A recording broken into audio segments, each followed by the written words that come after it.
Bħalissa qed tittella t-tieni edizzjoni tal-Malta Agrifair fiċ-ċentru għall-Firi u konferenzi f'Taqali madwar 55 eżabitur mis-setturi tal-agrikoltura, sajd u akwakultura flimkien ma' entitajiet governattivi u anke oħrajn privati. Il-fira toffri pjattaforma unika għal bdiewa sajjieda u kumpaniji li huma attivi fis-setturi tal-agrikultura, sajd u ikel biex jikkomunikaw mal-pubbliku jinformawhom dwar il-prodotti lokali friski offruti mill-industrija.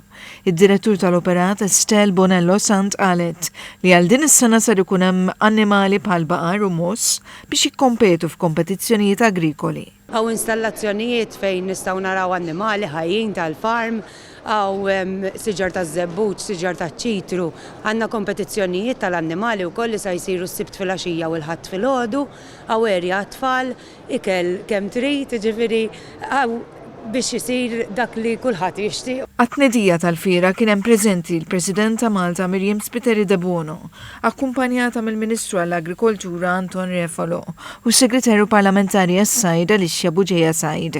Il-Ministru għall-Agrikoltura Anton Refalo qal li l-avveniment huwa mirat biex il-pubbliku jingħata l-opportunità biex japprezza aħjar ix-xogħol u l-isfidi tas-setturi tal-agrikoltura l-bidja u s-sajd.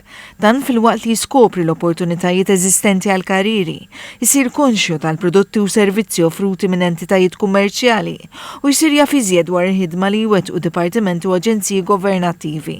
Għalli l-ewwel edizzjoni attendew għalija mal-35,000 persuna. Fiċ-ċentru fejn qed issir din il-fira hemm ukoll sezzjoni dedikata għall attivitajiet tat-tfal u diversi chefs li ser jesebixxu talenti kulinarji tagħhom.